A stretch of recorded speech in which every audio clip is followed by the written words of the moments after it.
Hey everybody, it's me, Myra, at Down Home Money, a simple approach to financial freedom. I hope you're doing well today. So it's Tuesday, it's my day, and I'm excited to talk to you about affordable housing. Do we have a crisis? Oh my goodness. So let me just share some things with you about what's going on in the market. Are you ready?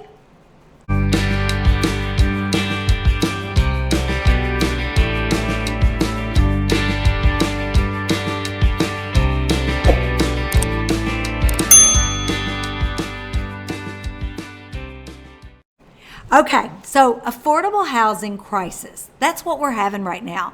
And I want to share with you some of the statistics and what's going on. Who am I? My name is Myra Oliver. And in 2020, I owned 3 franchises and we sold over $1.7 billion in real estate. So I know a little bit about real estate, and we have over 600 real estate agents.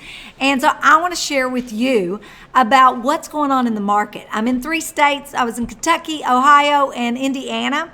And there's a lot going on, and I just wanted to share with you what's going on in the market. All right, so from February 2020 to February 2021, year over year, we had 10.4% increase in the nation on home prices. 10.4% in 1 year. Okay, that's crazy, unbelievable.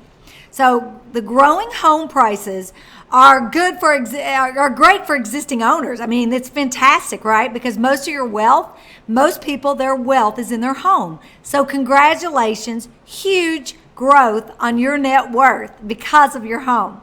Now, on the other side, people that don't own a home are having a struggle trying to get into home ownership.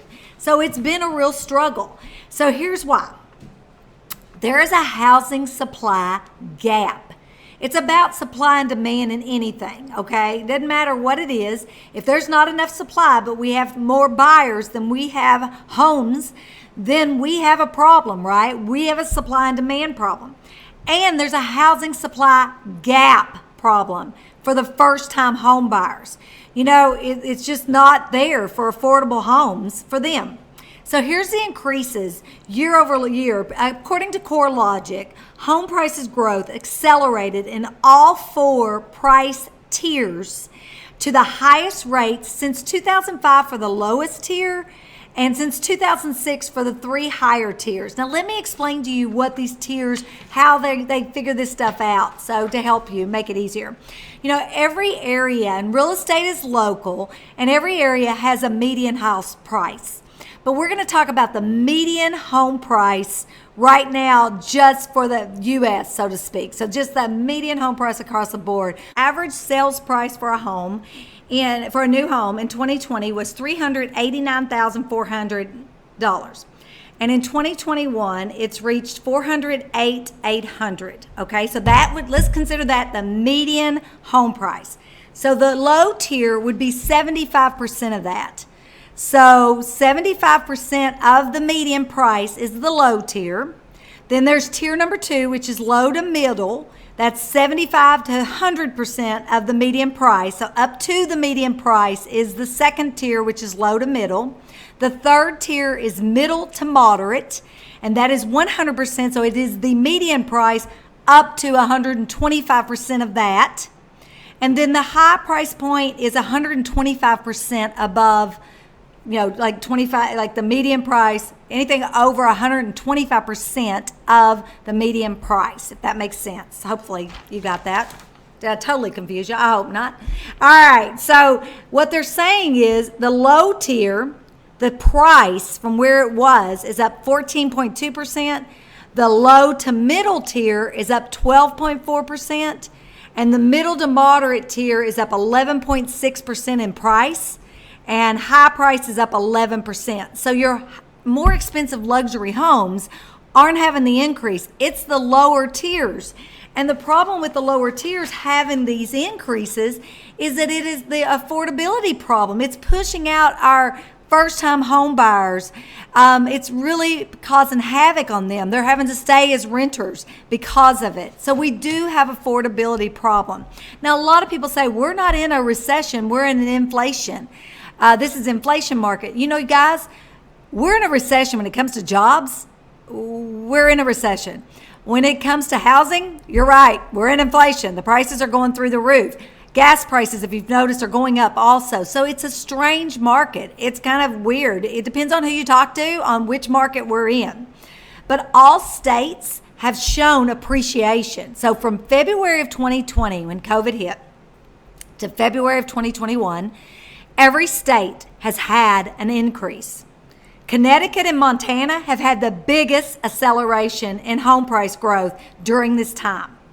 So, the thing is with interest rates rising, so for example, a 30-year fixed rate has increased now a half a point since January. It hit the lowest in January of this year, but now it is up a half a point. So that's going to affect the housing market also. So let's talk about the states that have had the highest appreciation. So the state with the highest appreciation is Idaho. Idaho has had 22.6% appreciation on home sales. Wow, how fabulous for people who own their home. For them, their net worth has gone up. 22.6% on their home has increased their net worth. And remember, most people have their wealth in their home. So congratulations, Idaho. Montana is second. South Dakota is third. Arizona is fourth, and Indiana, and I got a lot of friends out there in Indiana, Indiana is fifth. So let's talk about the lowest states of appreciation. So they haven't seen as much on the home prices going up. That would be number one lowest, the very lowest. The last five, the bottom five. The lowest is the District of Columbia with 4%. And then the second to lowest is New York. The third is Hawaii. The fourth is North Dakota. So South Dakota is doing really well, but North Dakota, not so much. And the fifth lowest is Illinois. So, it's just interesting on all of this. The housing market is changing daily. So you need to keep watching videos because honestly, the housing market is truly changing daily. And with supply and demand as a problem, there's no inventory. That's what's causing the affordability problem. Yes, we still have a lot of people that are behind on their payments. We've also got the moratorium on evictions and the moratorium on foreclosures. So with that said, we'll just see what happens. We keep kicking the can down the road. So with us, as long as we keep kicking the can down the road, the housing market in 2021 is going to be good. So when that stops and banks are allowed to foreclose and we no longer have forbearance and people are going to have to start paying, then things will start to change. You will see changes in our market. So keep your eyes open. Keep the faith. I know that you will find the perfect house. Don't get discouraged. You may have to make more offers, but you know what I've found? I've been doing this for 30 years, and I have found that sometimes when my clients would lose a house, it's because the next one's right around the corner coming up. So don't get discouraged. And always remember, Down Home Money, we're about money, life, and real estate. And it's not how much money you make, it's how much money you keep. And come back and watch our videos. I'm doing dividend investing to show you how to build passive income streams, because financial freedom is about you discovering what your big why is and what's your freedom number, and then figuring out how much money you need to make to get to that freedom number and what you need to do to make that happen so that you can work because you want to work, not because you have to work. I'll see you next Tuesday. Be sure and subscribe and give us a thumbs up. We'll see ya.